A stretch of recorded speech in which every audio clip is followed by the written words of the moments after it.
"You're just another angry black man pretending to be a soldier," the cops sneered, unaware the man he just shoved into a patrol car was a three-star general. But this wasn't just racism. This was the spark that would uncover a secret military conspiracy, decades in the making, a plan to destroy rising black leaders from within the U.S. government. General Malcolm Carter didn't just fight back. He made one phone call and unleashed a reckoning that shook the Pentagon, exposed a shadow program, and brought a nation face-to-face with its hidden rot. This is not fiction. This is what happens when a system tries to bury its heroes, and they rise anyway. You are not ready for how this ends. Now, before we dive deeper, don't forget to subscribe to our channel. We share powerful, meaningful stories like this every day. And drop a comment below to let us know where you're watching from. Thank you, and now, let's get back to the story. "You don't belong here, old man." The voice was low, sharp, and laced with disdain, barely audible over the hiss of the gas pump. But it was enough to freeze the air. General Malcolm Carter looked up, his hand still resting on the nozzle, fuel flowing into his SUV. The heat of Cedar Heights, Georgia clung to everything, thick with the scent of sun-baked asphalt and magnolia trees. But it was that voice, raw with hate and certainty, that truly scorched the moment. Sergeant Luke Halder stepped closer, hand on his holster, mirrored sunglasses catching the golden sun. His badge glinted.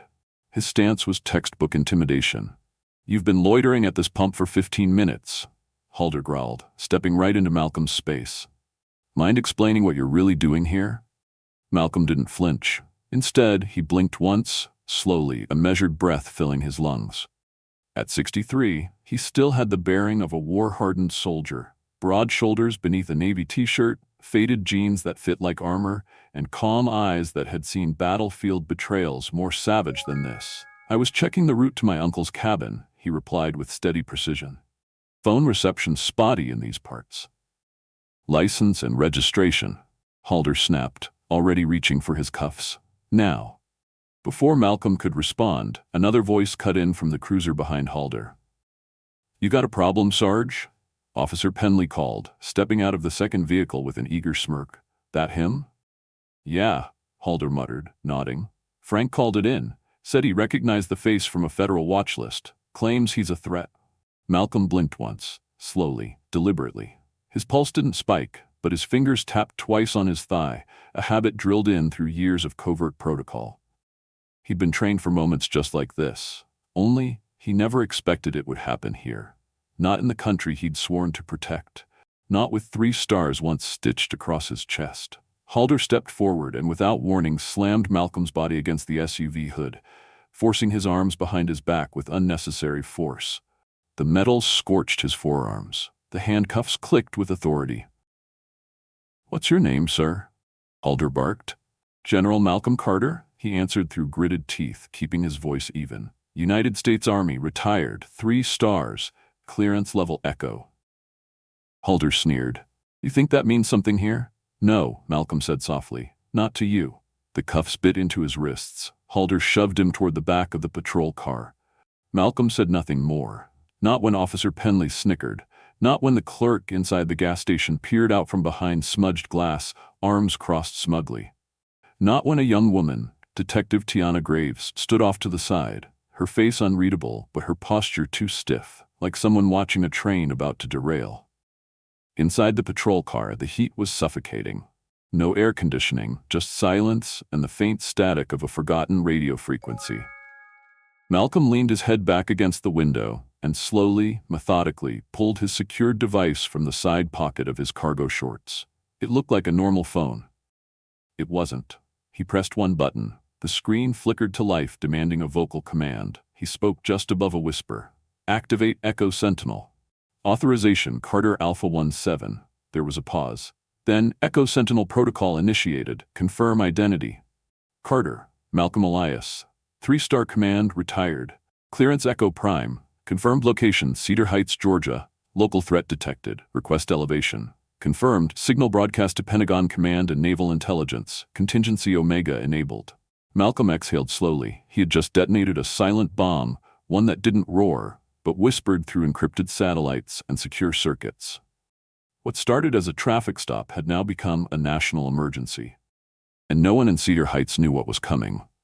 15 miles away, in a bunker beneath the Pentagon, Colonel Teresa Harlow nearly dropped her tablet when the emergency protocol lit up her screen. Red, flashing, pulsing. She hadn't seen this activation code in over 2 decades. "Echo Sentinel?" she whispered, already running toward the command chamber. "God help us."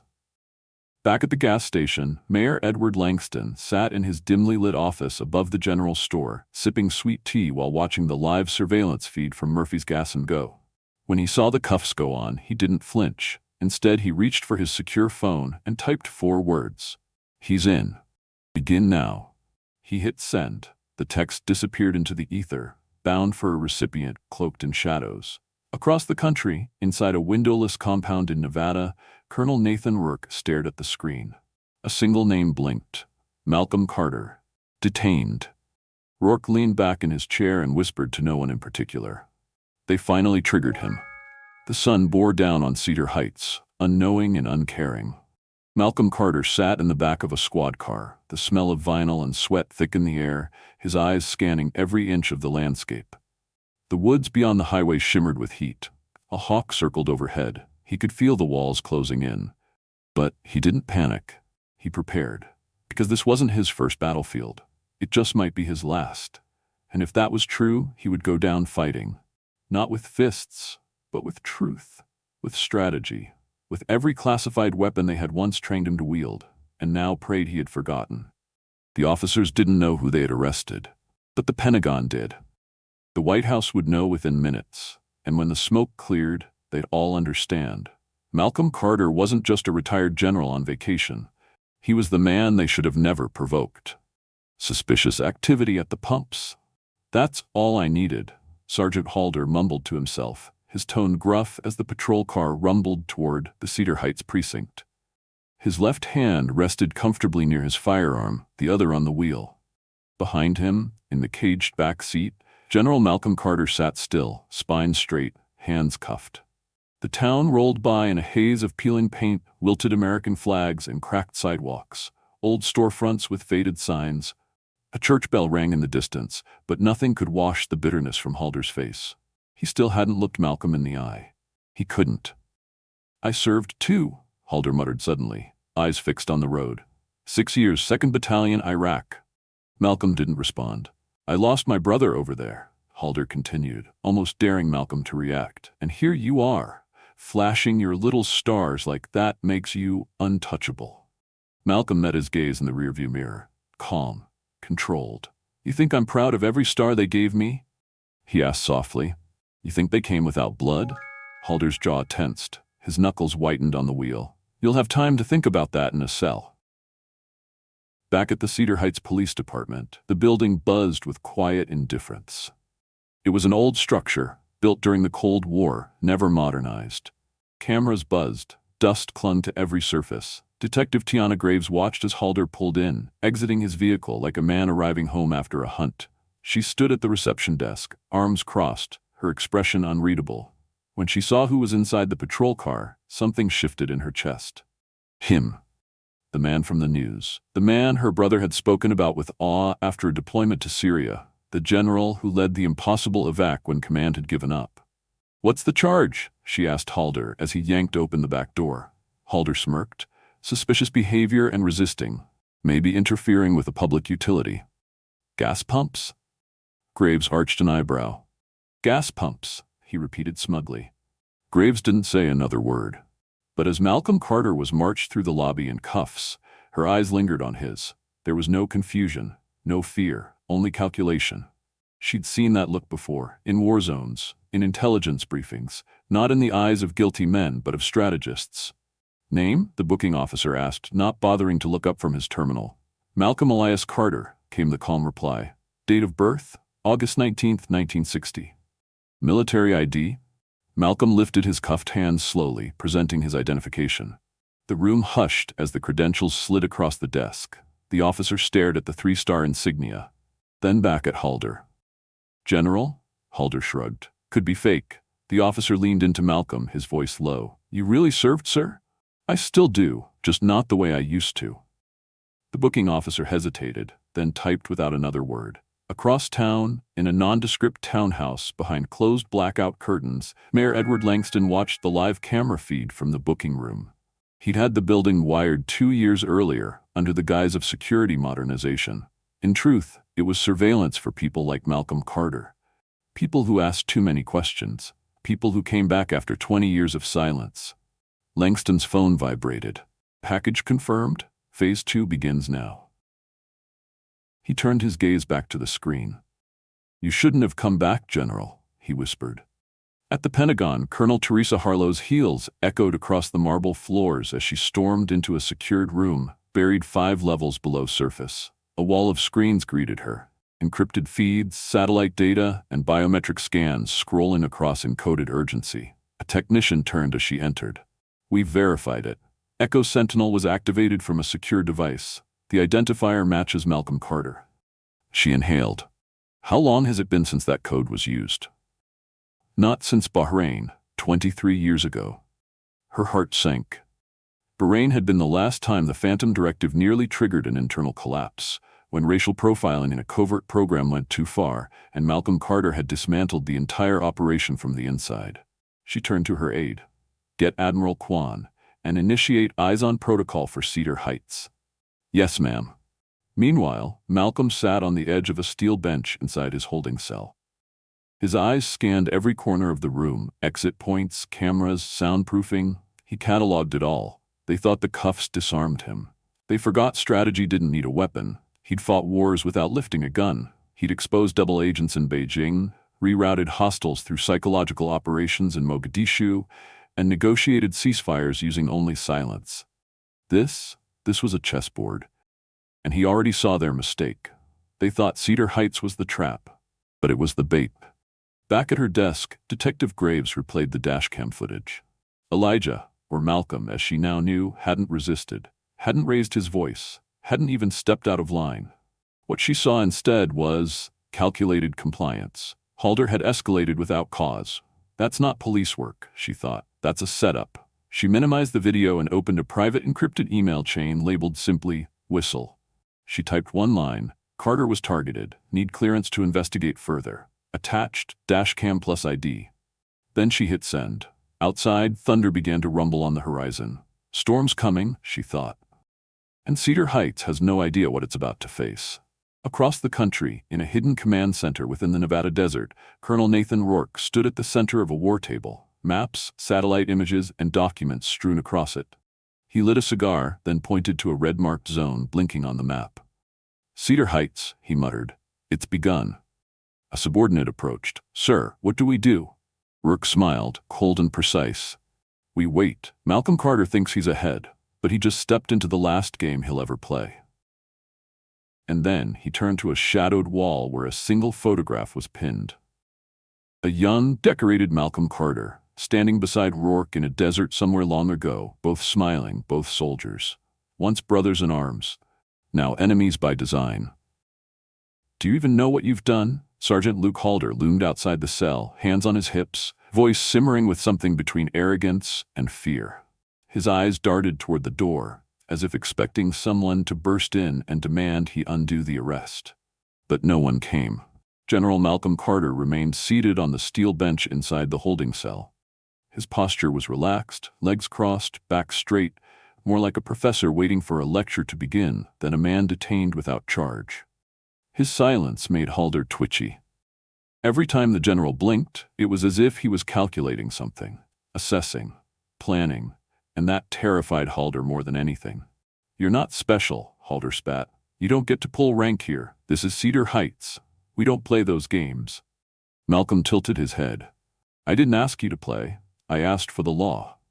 "Don't lecture me," Halder snapped. "People like you think you're untouchable." Malcolm's expression didn't change. "People like me built the framework of national defense you now weaponize against strangers at gas stations." Before Halder could retort, the cell door buzzed and opened slightly. A voice, calm, female, and clearly trying to remain neutral, cut into the air. "Sergeant Halder, you're needed upstairs, immediately." Halder turned toward the voice, Detective Tiana Graves. She stood stiffly in the hallway, face unreadable, hands behind her back. Her eyes didn't flicker toward Malcolm. Halder scoffed. "Now? Yes. Now, Graves said firmly. With a grunt, he turned and walked past her. Graves waited until his footsteps faded, then stepped closer to the cell. Malcolm didn't rise.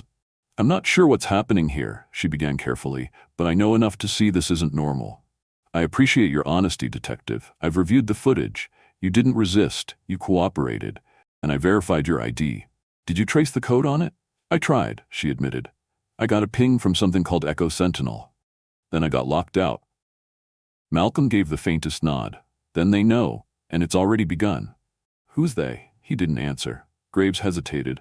I don't know how deep this goes, but I know this town, something's wrong, has been for a while. And now, Malcolm said softly, they've triggered a ghost. Graves frowned. Malcolm rose from the bench, calm as water, his gaze fixed on her. Do you know the history of Camp Redstone? The abandoned military base outside town? She asked. Everyone says it shut down in the 90s. It didn't shut down, Malcolm replied.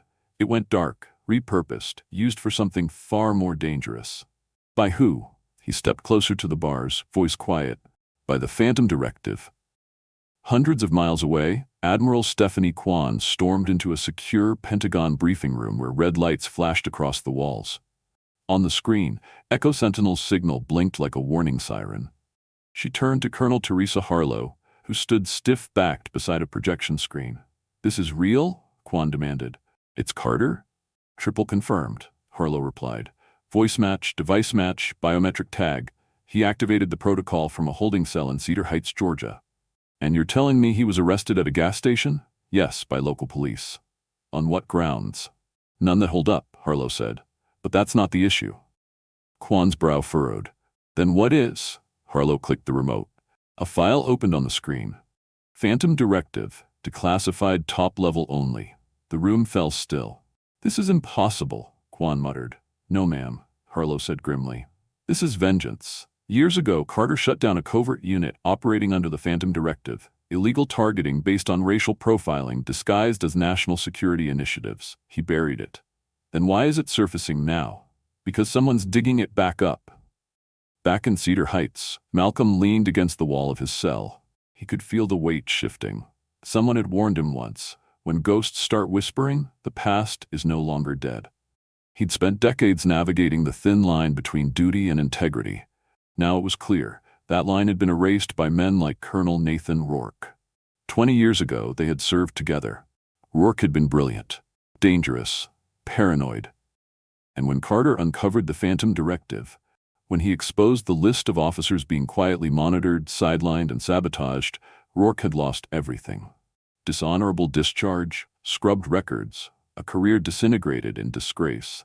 But Carter had always known he hadn't destroyed Rourke. He'd merely pushed him underground. And now, the ground was cracking. Across the country, in a hidden desert facility, Colonel Nathan Rourke stood in front of a screen streaming a satellite image of Cedar Heights. The red circle pulsed over the police department. Carter activated the failsafe, one of his subordinates said. Pentagon has eyes on the town. Rourke nodded. Good. Good? Rourke turned slowly. He thinks he's ahead. Let him. Let him call in his allies. Let them watch. We don't just take him down. He picked up a folder, flipped it open. Inside, a fabricated dossier stamped top secret, labeled Carter as a domestic threat. Embezzlement, ties to radical groups, encrypted payments to extremist fronts. We erase him. Back in the holding cell, Malcolm's secure device buzzed against his side. A silent message displayed across the cracked screen. Secure package inbound. Trust no one. Phase 2 initiated. Malcolm read it twice. He looked up just as Detective Graves reappeared. There's a man here to see you, she said. Says he's your lawyer. I didn't call one. I know, Graves said softly. That's why I stalled him. Malcolm's eyes narrowed. Can you do something for me, Detective? If it won't get me fired. It will. She hesitated, then nodded. Then make it count, she said.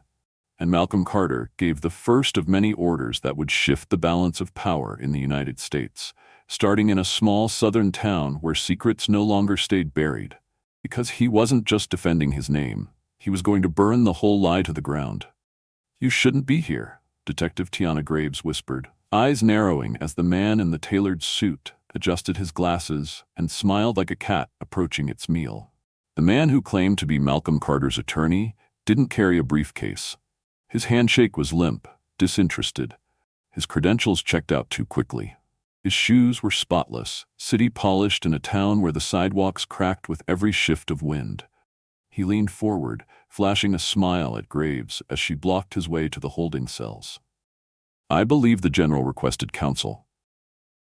"No, he didn't," she replied evenly, "and we haven't even filed charges, so legally no need to call you, which raises the question, who sent you?" He smirked, voice lower now. "Let's not start a war you can't win, detective. Just open the door." Her hand tightened on the access pad. "No." The silence was sharp. The man tilted his head, amused. Then he said it, a single word that sent ice down her spine. "Phantom." He said it as casually as someone might ask for cream in their coffee. But to Tiana, the word struck like a buried mine. She'd seen it, just once, on a confidential file buried deep inside an internal affairs terminal back when she was training at Quantico. A word with no context, no details, just a redacted wall of shadows and the feeling that she shouldn't have seen it. And now it was standing in front of her. She nodded slowly. "You'll need to wait, I'll inform the general." The man's smile dimmed, but he stepped back. "Of course, but hurry. We'd hate for someone to think you're obstructing due process." Graves didn't respond. She walked fast, heart pounding, jaw clenched. By the time she reached Carter's cell, he was standing near the bars like he'd already read the entire scene unfolding above him. "You saw him," he said, even before she spoke. Graves nodded. "He knows the name." "Then they're already inside," Malcolm muttered, his voice measured. "What you do next will determine which side of history you're on." She didn't hesitate. "I'm with the Constitution, the real one, the one we both swore to protect." He studied her for a moment, then leaned in. "There's a safe house 1 mile west of town. Dirt road, no signage. You'll see a flagstone wall and a red gate. Inside the glove compartment of my SUV is a key and coordinates. Get it. Go there. And if the men outside don't recognize you, don't flinch. Just say this phrase, 'Echo sent me. The storm is here.' They'll understand." She blinked. "Who are they?" "Old friends," he said softly. "The kind who don't show up unless they know the war's already begun." 30 minutes later, Graves was behind the wheel of Malcolm's SUV, driving west on a road no GPS recognized. The world seemed to quiet as she crossed into the wooded edge of Cedar Heights, past fences choked with ivy and signs so faded they looked like ghosts whispering warnings. She drove until she saw it, the red gate, chipped and rusted, set in an old stone wall that looked like it belonged to another century. She stopped the car, stepped out slowly. The woods rustled, too quiet, too still. Then, movement. 2 figures appeared from the brush, one tall and lean with a gray beard braided into tight rows, the other broader, younger, with eyes like lit coals. Neither carried obvious weapons, but both moved like predators, calm, silent, deadly. One of them raised a hand. "Name." Graves held her breath. "Echo sent me," she said. "The storm is here." A moment's silence. Then a slow nod. "Follow us." Inside the safe house, Graves found what could only be described as a forward operations center. Maps, satellite photos, surveillance stills, encrypted laptops humming quietly, and in the center, 2 men she instantly knew had once worn uniforms without needing to see them. Marcus Ridge and Darius Cole. Both former members of Carter's now defunct Special Operations Unit, men trained not just in warfare, but in disruption. Men who disappeared from public records after their missions ended. Ridge offered her a canteen. "You came alone?" "Yes." "And Carter?" "He's still inside, and they sent someone. Not local, not clean." Darius nodded, his jaw tightening. "It's happening." Ridge moved to a board on the wall covered in red thread connections. At the center, Carter, Malcolm Elias. Beneath it, Phantom Directive. Off to the side, files on Mayor Edward Langston, Colonel Nathan Rourke, and a dozen names Graves didn't recognize, senators, CEOs, former generals. She stepped closer, tracing the lines. This is the war?" "It's the blueprint," Marcus said grimly. 20 years ago, Carter shut them down, but they didn't die. They just went underground. Now they're coming back with uniforms, contracts, law enforcement connections, and a shadow network of influence. They're targeting officers like him," Graves said softly. "No," Darius corrected. "They're targeting anyone who proved this country could be defended by someone who didn't fit their mold." Back at the precinct, the man in the suit stood near the entrance, alone now, calmly checking his watch. Sergeant Halder returned with a fresh coffee, handed it to him. They still won't release him, Halder grumbled. The man didn't look up. They will, or they'll be removed. Halder laughed. This ain't D.C., pal. This is Georgia. Now the man did look up. His smile had vanished. No, Sergeant, this is Phase 2. He turned, walking out the front door with quiet confidence. The moment he was gone, a message pinged on Halder's phone. Wipe the footage. Move Carter. Before they arrive. Halder blinked. Who's they? But there was no reply. An hour later, Marcus, Darius, and Graves huddled around a signal intercept. The message was clear. They're moving Carter, Darius said. Graves stood. We have to stop them. No, Marcus said. We follow. We don't blow our cover yet. But if they disappear him, they won't, Darius replied. He turned to a far wall where an old sealed case sat untouched. He opened it slowly. Inside was a piece of equipment that hadn't seen daylight in years. A secure satellite uplink transmitter. He typed in a single code. Omega Wind. He looked at Graves. You said you were with the Constitution, right? Right? Then it's time to defend it. The screen flashed confirmation. Uplink active, transmission sent. General Carter, tactical extraction in progress. The war had started. And Malcolm Carter was no longer alone. The van rattled as it sped down the service road outside Cedar Heights. Inside, General Malcolm Carter sat between two uniformed officers. Not local cops, but private contractors in outdated military-grade armor. Their patches bore no insignias, no unit numbers, just a blank space where identity should have been. It was the silence that told him everything. Real law enforcement talks. They complain, they banter. These men were trained, cold, efficient, silent. The back doors of the van were sealed from the inside. No windows, no exit. Carter sat still, feeling every bump in the road, counting each turn by instinct. He didn't need eyes to know they weren't headed to the county jail. They were taking him somewhere else, somewhere invisible. He tilted his head. Do either of you even know who I am? Neither man responded. I'm not asking out of vanity. I'm asking because if you know, you should be terrified. The taller one shifted slightly. A reflex. Not fear. Readiness. That was enough. They knew. 6 miles west, the safe house had transformed. Graves moved between satellite feeds and digital heat maps, watching the blinking red dot that marked the van carrying Carter. Darius knelt beside the open uplink unit, running cross-checks against encrypted military traffic. They're off-grid, he muttered. No local police radio chatter. This extraction isn't being logged, Marcus grunted. We're dealing with Black Branch protocols, hired hands from disavowed military units. They'll bury him, Graves said quietly. No, Marcus replied, slinging on a tactical vest. Not if we intercept. Darius stood, already suited. I've jammed their secondary frequency. They'll think they're in the clear. Graves stared at the screen. How do you know where they're going? Marcus tapped a red zone on the map. Camp Redstone. It's the only place they can operate without surveillance. We trained there, years ago, before the place went dark. Redstone was mothballed, she said. Only on paper, Darius added. They moved in during the Phantom days. Started building underground, testing loyalty-based training regimens, psychological warfare. It was supposed to be decommissioned after the inquiry. And now it's active again, Graves murmured. They're rebuilding the old machine. Marcus picked up a headset and handed one to her. Then we break it. Tonight. The van slowed. Carter's internal clock said 40 minutes had passed, long enough to be out of town. Off main roads. He heard gravel crunching beneath tires. A gate creaked. A voice barked something indecipherable. A metal scanner buzzed. Then darkness.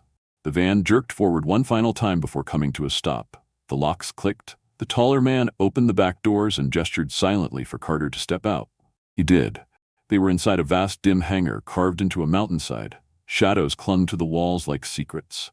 Men moved like ghosts, armed, silent, efficient. Camp Redstone.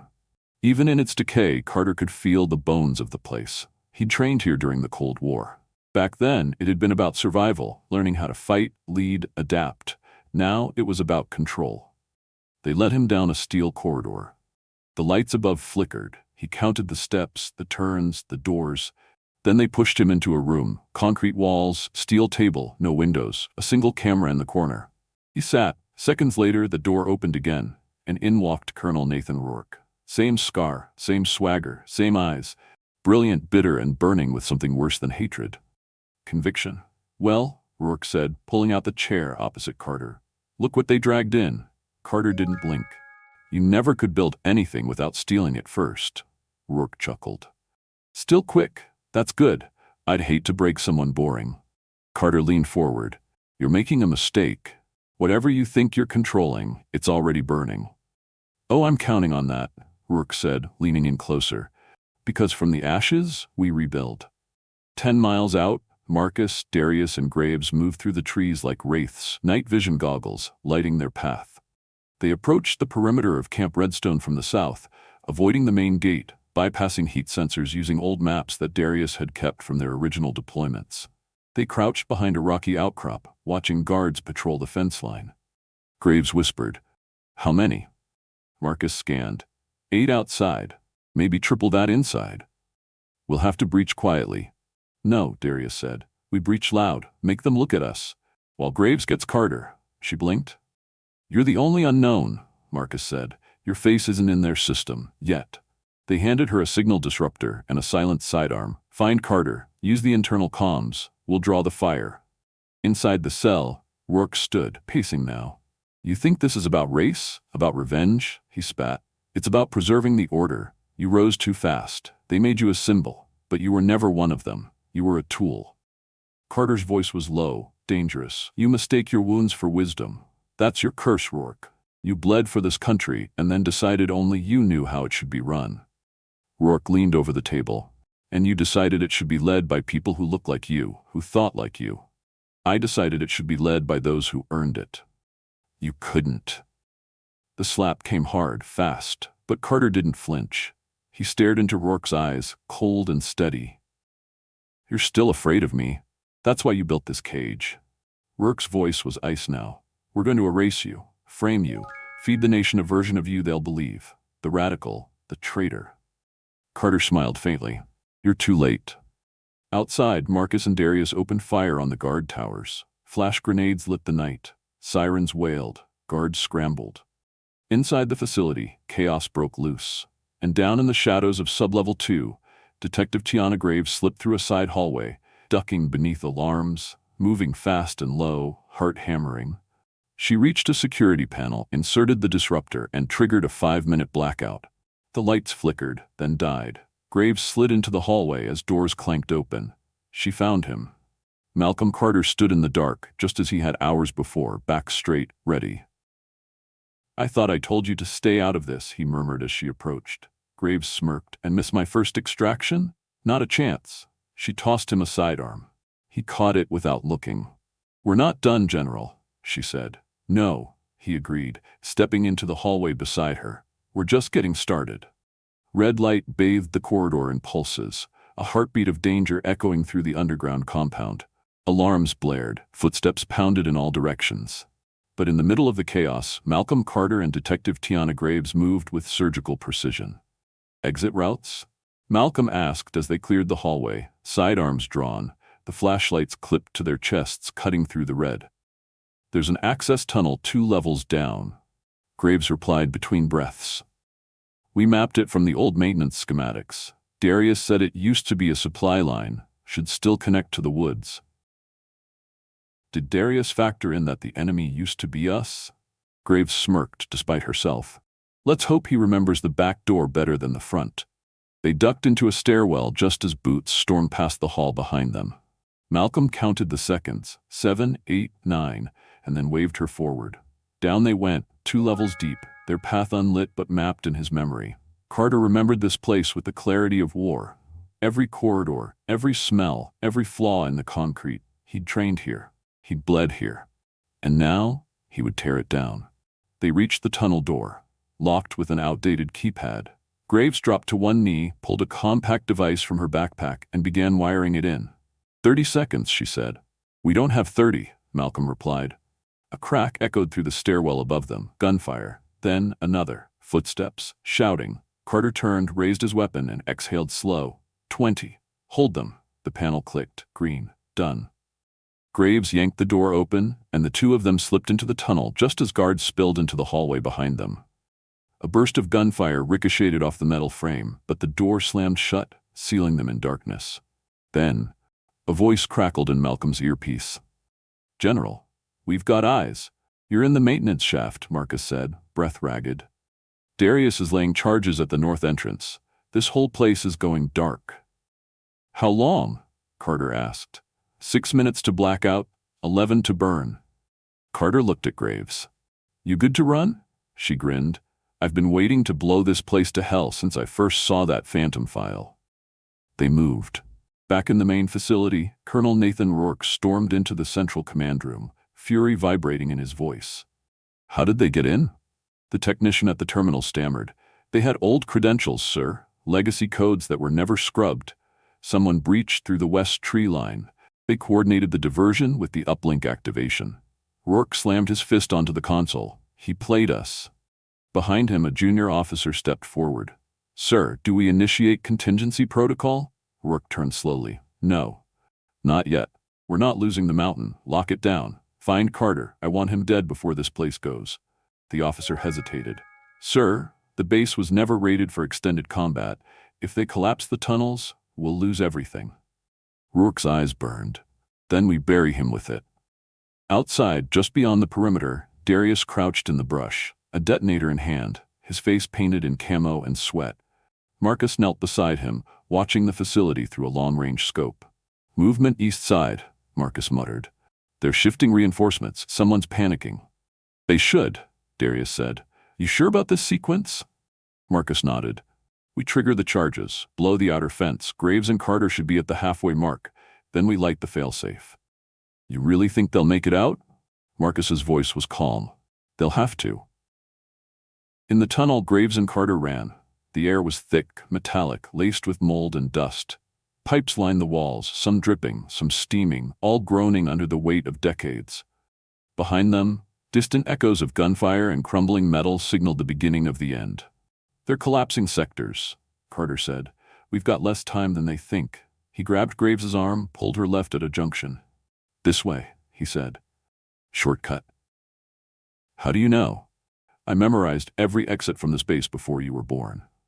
They burst into a rusted chamber, old storage crates stacked along the walls. A massive ventilation duct lay exposed at the far end. Carter ripped open the latch and climbed in first. Graves followed. They crawled through darkness, the walls vibrating around them. The compound was falling apart by design.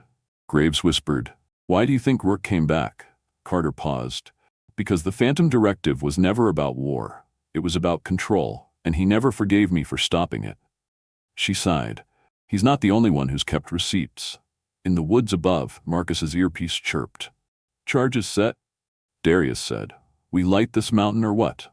Marcus looked toward the facility, then toward the tree line, where Homeland Security SUVs were now racing toward the compound, uninvited and too late. He smiled grimly. "Let's wake the country."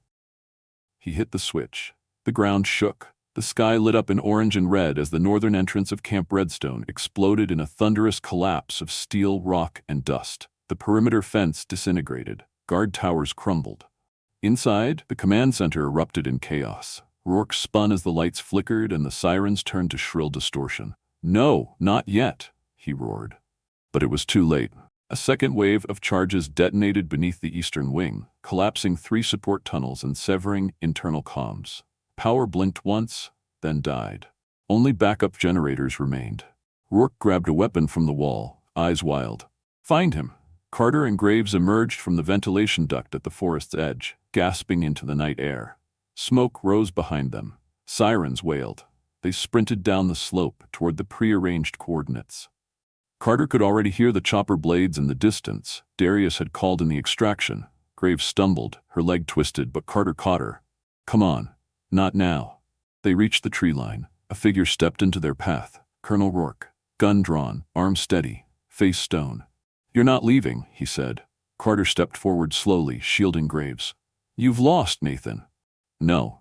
I've reset." Rourke raised the weapon, but he never fired. A shot rang out from the ridge above, precise, silent, lethal. Rourke's shoulder exploded in blood and bone, and he dropped the weapon, collapsing to his knees. Marcus emerged from the shadows, rifle still warm.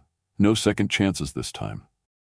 Carter walked up to Rourke, now writhing in the dirt, rage and disbelief in his eyes. "This wasn't your country to rewrite," Carter said. It never was yours either, Rourke hissed. Carter crouched, eye to eye. No, it's ours, all of ours, and I'll fight for that truth until my last breath. Behind them, the remains of Camp Redstone burned. The lie had been shattered. The reckoning had begun. And General Malcolm Carter was no longer in hiding. He was leading the counterattack. The rotors thundered overhead like a final drum roll as the helicopter descended into the clearing, its blades cutting through smoke and soot. Trees bent under the sheer force of wind. Darius waved a signal flare, guiding the pilot to the patch of scorched earth that had once been a training ground for something meant to remain hidden. Malcolm Carter and Detective Graves climbed aboard first, Graves limping but refusing to be helped. Marcus and Darius followed, pulling Rourke's unconscious body up last, bound and bleeding, his head slumped forward, defeated but still dangerous. The moment the skids left the ground, Carter activated the signal beacon strapped to his forearm. "Commence transmission," he said. A soft beep confirmed the order. Somewhere in a data farm buried beneath Virginia soil, a hardened server initiated a broadcast sequence through a network of ghost satellites and public relays. The world was about to learn the truth. At that exact moment across the country, Angela Carter stood inside a secure briefing room deep in the Justice Department. Her fingers hovered over the touchpad, watching the broadcast queue scroll. Her legal team had worked through the night, redacting only what would endanger lives, not reputations. Beside her, journalist Devin Raines, face pale but eyes lit with purpose, nodded to the screen. "We go in 5, 4. Angela didn't blink. 3, 2. "Now," she whispered. The first image to go live was a grainy video of Malcolm Carter's arrest, his face calm, his ID ignored, his rights violated. Then came the footage from the tunnel. Armed guards, ghost patches, drills and racial profiling scenarios. Then the documents. Phantom Directive, a covert program to identify, isolate, and undermine minority officers in the U.S. military and federal service names. Orders, email chains, all there. All authenticated. It flooded the internet like wildfire. Across social media, hashtags exploded. Phantom exposed, Echo Sentinel, Justice for Carter. Cable news anchors fumbled to switch live. Military veterans shared stories. Officers came forward, some in tears, confirming the reality they'd been forced to swallow for decades. Angela Carter, now more than a civil rights attorney, had become the voice of a reckoning. And Malcolm? He was no longer just a wrongfully arrested man. He was the match that lit the purge.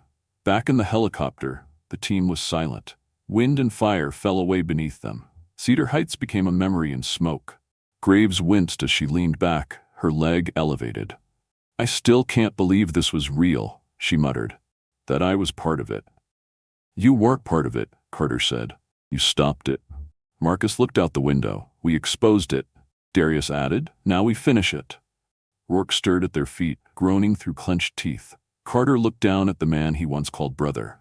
There was no pride in his face, no triumph, just resolve. "I want him in a federal black site within the hour," he said. "Full isolation. Let justice speak before vengeance does." Marcus nodded. "Understood." 24 hours later, Washington stood still. At the Pentagon, Admiral Stephanie Kwan chaired a classified session, surrounded by stunned generals, National Guard leaders, and civilian oversight members. Colonel Teresa Harlow stood beside her, presenting slide after slide. Evidence recovered from Camp Redstone, testimonies from Carter's extraction team, even intercepted messages between Rourke and multiple military contractors. The silence was total when the final slide appeared. Project Obsidian, revival pending presidential authorization, authorized by Senator Garrett Chase. Gasps filled the room. Someone whispered, "He ran on equality." Teresa Harlow didn't flinch. He ran on whatever would get him the power to pull the trigger. Admiral Kwan turned to her assembled command. "This is what happens when we turn our back on the shadows," she said. "We don't just get traitors, we get a cancer, and it spreads in silence. We root it out now," she continued, "or we lose more than control. We lose our soul." Meanwhile, in a high-security wing of Walter Reed Hospital, Rourke lay sedated in a sterile bed. His wounds were bandaged, his wrists shackled to the rails. A federal marshal stood at the door, armed, silent. Malcolm Carter entered with quiet steps, no guards, no spectacle, just a folder in his hand and fire in his eyes. Rourke opened his eyes slowly, groggy, unrepentant. "You came to gloat?" "No," Carter replied. I came to offer you a choice." He placed the folder on the bedside table and opened it. Inside were printed stills from the broadcast. Video captures of faces, young, old, white, black, Latino, Asian, all those whose careers had been destroyed by the Phantom Directive. "They were better than us," Carter said. "You made sure no one ever found out." Rourke scoffed. "They wouldn't have survived the system." "No," Carter said, "the system wouldn't survive them." He closed the folder. "You'll have a trial, a real one, open, public. We'll let the people judge you." "You really think they'll understand?" "They don't have to," Carter said. "They just have to see." Rourke's laugh was bitter, hollow. "You think you've won. You haven't stopped anything." Malcolm's voice dropped to a whisper. "No, Nathan, I didn't stop it." He leaned in. "I killed it." Later that night, back at their cabin in the woods outside Asheville, Malcolm and Angela Carter sat on the porch, hands entwined, listening to frogs sing in the dark. A stack of letters sat on the table between them, some from young officers, others from retired generals. Messages of solidarity, gratitude, grief. Angela poured a glass of wine and passed it to him. "You've started something you can't walk away from." "I know," he said. "The president wants to meet." "I know. They want to create a new position, Ethics Director, Department of Defense." "I said no already," he replied. Angela looked at him, the moonlight catching her brow. "You can't say no forever." "I can say it for a while." He looked out over the dark lake, the rippling water, the hint of mist curling over the edge of the trees. Then, he said something he hadn't said since the war. "I'm tired." She nodded. "Then rest." A long silence passed. Then she leaned her head against his shoulder. "Just don't forget, you didn't just fight for the Constitution. You reminded the world it was worth fighting for." And in the silence that followed, with the embers of a war still glowing behind them, Malcolm Carter finally let himself breathe. Not because the fight was over, but because, for the first time in a long time, it was no longer being fought alone. The sun rose gently over Arlington, Virginia, casting a golden sheen over rows of marble headstones that stretched into eternity. It was a quiet morning at Section 60 of Arlington National Cemetery, a resting place for the men and women of America's modern wars. General Malcolm Carter stood still in his civilian clothes. No ribbons, no stars, no formal salute, just silence and a folded note in his hand. He reached forward and placed it at the base of a simple headstone. Staff Sergeant Tyler Matthews, 1995 to 2025. He never left anyone behind. The note read, "You didn't just hold the line. You became the line. We walk forward because of you." He stepped back as Angela approached from behind. "They're naming the Veterans Reform Act after him," she said. "Senate passed it this morning." He nodded slowly. That boy changed the outcome of a war with nothing more than conviction and a hallway map. He deserved more than a folded flag. And he'll get it. Angela looked up at her husband's weathered face. "You know you can't keep hiding. The world's watching." "I'm not hiding," Malcolm said. "I'm waiting." "For what?" "For the next move." In Washington, the Pentagon was undergoing its most aggressive internal audit in modern history. Colonel Teresa Harlow stood at the front of a room filled with officers, old school, new school, and everyone in between. She held up a hard copy of the leaked Phantom Directive documents. "This isn't fiction," she said. "It isn't theory, and it isn't a one-time incident. It's a pattern, a doctrine designed to manipulate the battlefield of leadership." She tapped the screen behind her. Names appeared, hundreds of them. Officers, analysts, engineers, diplomats. All black, all brown, all passed over or quietly exiled after threatening to rise too fast. In the corner, Admiral Kwan stood with her arms crossed, expression tight. "We are going to be the generation that owns this, that fixes this, or we will be the last generation to command the American military with any moral authority." A hand raised in the crowd, a young lieutenant, nervous. "Ma'am, what happens to those responsible?" Kwan met his eyes. "Some will be tried, some will resign, will be exposed for what they truly are." Then she looked at the wall where Malcolm E. Carter General now hung alongside other key reform advocates. "Some will be remembered." Elsewhere, in a federal courthouse in D.C., the case of United States v. Nathan Rourke began.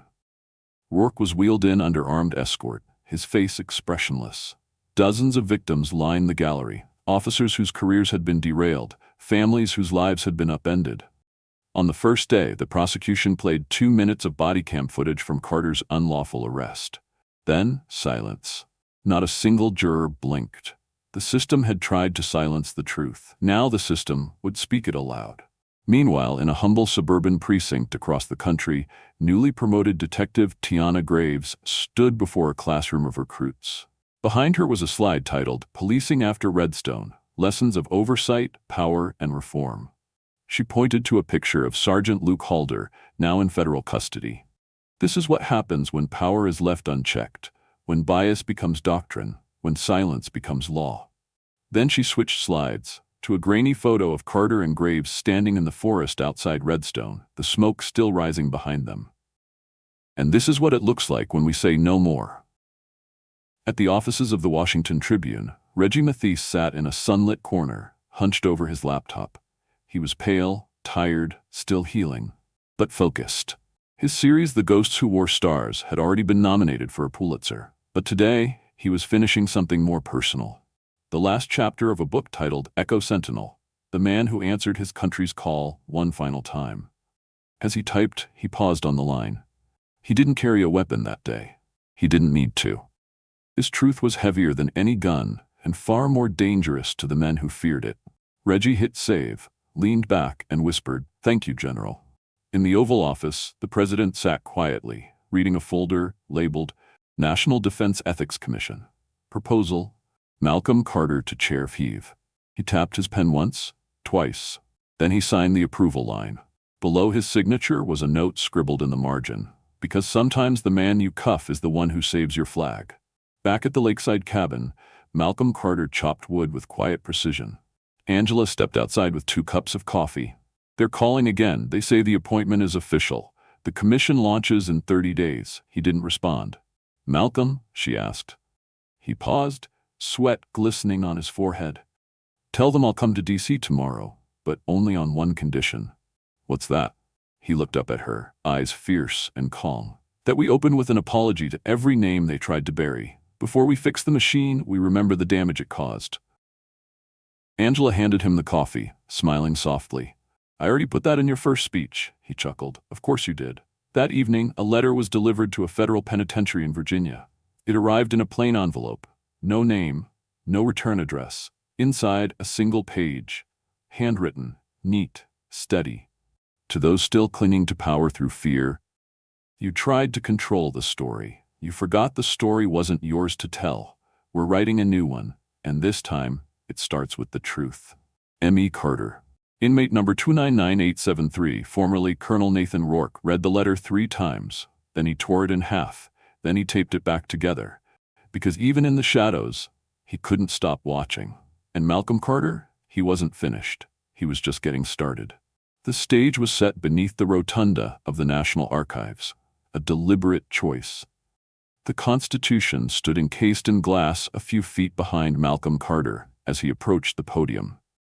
The room buzzed with anticipation. Cameras, senators, generals, reporters, and survivors of the FANT directive, all waiting to hear the first words of a man who had once been wrongfully arrested and now stood as the head of a national reform movement.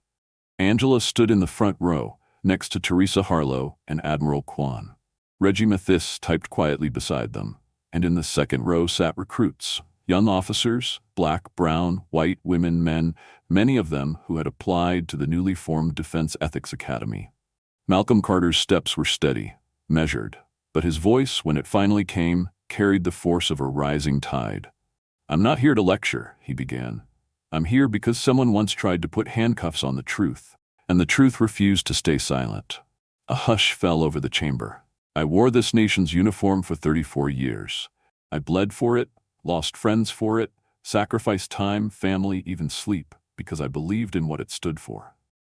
But I also knew there were shadows inside the system, places where racism was rebranded as policy, where patriotism was only awarded to those who fit the narrative. And I made the mistake of thinking that just doing my job, just succeeding, would be enough to silence those shadows." He looked up, eyes sweeping the audience. It wasn't. A long pause. It took an illegal arrest, a hidden base, a dying breath from a young man named Tyler Matthews. It took allies willing to break orders, a wife who held the line with the law, and it took a nation that finally finally chose to listen. He let the silence sit. Then he took a breath. So now we change. A slow, rising murmur of support rippled through the crowd. As chair of the National Defense Ethics Commission, I will not simply be reviewing procedures. We are rewriting them. We will reevaluate the metrics by which we judge potential. We will audit promotions, examine every officer flagged by the Phantom Directive, and publicly clear the names of those who were buried without cause.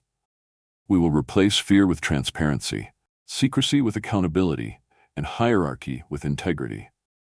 A standing ovation erupted, but he raised a hand gently, settling them. I did not survive this to become a symbol, he said quietly. I came back because I made a promise. He held up a worn, folded piece of paper, his original enlistment oath, to support and defend the Constitution of the United States against all enemies, foreign and domestic. His voice sharpened. Well, we found the domestic ones. He set the oath down, and now we heal. Applause thundered through the rotunda, and as Malcolm Carter stepped away from the podium, he wasn't greeted like a politician or a military hero. He was welcomed like something far rarer, a man who remembered what the oath actually meant. Later that evening, back in the modest cabin on Lake Mitchell, Carter stood at the edge of the dock, skipping stones as the sky melted into gold and fire. Angela joined him, barefoot, holding 2 mugs. They've already called 3 times, she said. Press. Joint Chiefs, your new assistant. I told them I'd take 2 days before we get to work. You did, she smiled. You also told them the first meeting would take place here. He grinned. Let them find their own way to the truth. She handed him a mug. On it, in faded navy font, were the words, "Never forget what they feared about you." Carter stared at it, then chuckled. You bought this? I made it. Found the phrase in one of Reggie's articles. He says it's what every one of your enemies had in common. They feared I wasn't angry. She nodded. Because you weren't out for revenge. No, he said, his voice lowering. Just the truth. In a federal detention facility, Rourke sat alone in his cell, watching the broadcast replay of Carter's speech. He didn't move, didn't blink. Only when the applause faded did he whisper aloud, Careful, Malcolm, the truth has a price. Across the hallway, a young black inmate glanced at him. You say something? Rourke turned his head slowly. No. But something in his face, something in his posture was different. Cracked. Like a man finally understanding the fire he'd lit wasn't consuming Carter. It was consuming the legacy he once hoped to control. Elsewhere, Officer Tiana Graves stepped into a new precinct. The sign above the entrance read, Federal Bureau of Internal Integrity. Inside, half the recruits looked barely old enough to shave, but they stood at attention when she entered. You're not here to be liked, Graves began. You're here to be feared by the right people. A hand went up. Who's the right people, ma'am? She smiled slightly. The ones who whisper orders they wouldn't dare put in writing. And then, quietly, she slid a photo onto the lectern. It showed a gas station. 1 black man, 3 police officers. A moment that had started it all.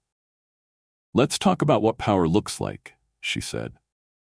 And back at the Tribune, Reggie finished the final sentence of the foreword for the paperback edition of Echo Sentinel. They thought they were silencing 1 man. They didn't realize he carried the voices of 1,000. He didn't just return fire. He returned dignity. He closed the laptop, then whispered into the empty office. Rest easy, Tyler. He kept the promise. A gentle rain fell over the National Mall as dusk settled over Washington. Candlelight flickered beneath umbrellas and tents. Dozens of families, veterans, students, and officials gathered before a newly unveiled monument, a polished slab of obsidian stone etched with the names of those erased by the Phantom Directive. And at the center, in bold serif font, they tried to silence you. But we remember. General Malcolm Carter stood just behind the rope, hands folded in front of him. He wore no uniform, just a black suit and a navy tie. Behind him stood Angela, Detective Graves, Reggie Mathis, Admiral Kwan, and a sea of quiet faces. They weren't here for ceremony. They were here for acknowledgement. A teenage girl stepped to the microphone, clutching a letter. My father never made it to general, she said softly. He served 20 years, received 7 commendations, and was one of the first cyber warfare specialists in his division. But he was passed over for promotion again and again, and after he testified against the Phantom Directive, he never worked again. Her voice wavered. I used to think he failed, but now I know he was erased. She looked at Carter. But you brought him back. You brought all of them back. Carter didn't move, but his eyes misted. The girl stepped back. Silence followed. Then one by one, candles were raised into the night. A slow, swelling gesture of defiance and healing. They would not forget. Not anymore. The next morning, Malcolm Carter returned to the place where it had all begun, Cedar Heights, Georgia. The town had changed. The gas station was now boarded up, condemned by federal order. The police department had been absorbed by the state, its officers reassigned or removed. The old mayor's house sat empty, its lawn overgrown. But the people had awakened. He walked through town slowly, respectfully. Heads turned, some nodded, some stared. One older woman stepped forward, touched his arm and whispered, "You made them see us." He nodded, offered a small smile. "You were never invisible." She pressed something into his palm, a church bulletin. Circle around one name, Tyler Matthews, memorial service, Sunday at 10 a.m. And beneath it, all are welcome, even the general. That night, Carter sat in his study, scrolling through photos from the Ethics Commission. Each face was a story, a battle, a future. He stopped at one image, Detective Graves in her new badge photo. Underneath it, a handwritten quote she had submitted for the Commission's internal charter. "Courage isn't defying orders, it's knowing when orders defy your oath." He smiled. Then his phone rang. It was Admiral Kwan. "Malcolm, we just got confirmation. Senate passed the ethics reform package. Unanimous vote." He leaned back in his chair. "Unanimous? Even the ones who stayed silent the first time," she said. "They stood up today." Carter exhaled. "Then it's time." "For what?" "To return the stars." The next day, Carter walked into a closed-door session at the Pentagon. He placed a small velvet box on the table. Inside were 3 stars, his own. The rank he had earned, fought for, bled under. He looked at the Joint Chiefs, all seated, all watching. "You gave me these to represent something that had been betrayed," he said. "Now I give them back, because we've rebuilt what they stand for." Kwan stood slowly. "We don't want them back." Carter shook his head. "They were never mine to keep. Let someone new wear them, someone untouched by this war, someone who didn't have to destroy the system to save it." They rose as he left. Not because of his stars, but because of the man who had proven you didn't need them to lead. 2 months later, in a university lecture hall in Baltimore, Carter stood before a room full of ROTC students, most of them in their first year. No cameras, no press, just a chalkboard and a man who had once been labeled a traitor. He picked up a piece of chalk and wrote 2 words on the board: truth, power. Then he turned to them. "You will all be tested," he said. "Not just on battlefields, but in silence, in hallways, in offices, in moments where the only witness to what's right will be your own conscience." A hand raised. A young woman with tightly coiled hair and steady eyes. "Sir, what if we don't win?" He smiled. "Winning is surviving with your values intact. Sometimes that's quiet, sometimes that's loud, but it always echoes." He tapped the chalkboard. "Power without truth rots. Truth without power withers. But when the two walk together," he stepped back, "you change the world." That night, in a quiet cell in Virginia, Nathan Rourke watched that lecture on a restricted feed. His hand trembled slightly, not with rage, but with something deeper, recognition. And as the screen faded to black, a single line appeared: "Echo Sentinel, declassified, available worldwide tonight at midnight." He didn't move, but in the stillness, for the first time, he felt something unexpected. Not regret, but consequence. And far from headlines and hearings, Malcolm Carter sat on the dock once more, beside Angela, watching fireflies flicker. "We were almost erased," she said softly. He nodded. "But we left a mark." She leaned her head on his shoulder. "And what do we do now?" He looked out at the water, calm, strong, reflective. "We build something that can't be erased." He turned to her and smiled. "Something they'll never forget." The end of the silence, of the shadow, of the phantom directive, but not the story. That belongs to all of us now. They cuffed a hero, thinking they could erase his name, his rank, his legacy. But the truth doesn't vanish. It echoes. If this story moved you, if you believe in justice, integrity, and standing up when no one else will, make sure to subscribe to Powerful Stories. We share true, gripping, and unforgettable narratives every week. Drop a comment below and tell us, have you ever seen someone in power abuse it? And more importantly, What would you do if they tried to silence you? Thank you for watching. And remember, they thought they were destroying one man, but they awakened a movement.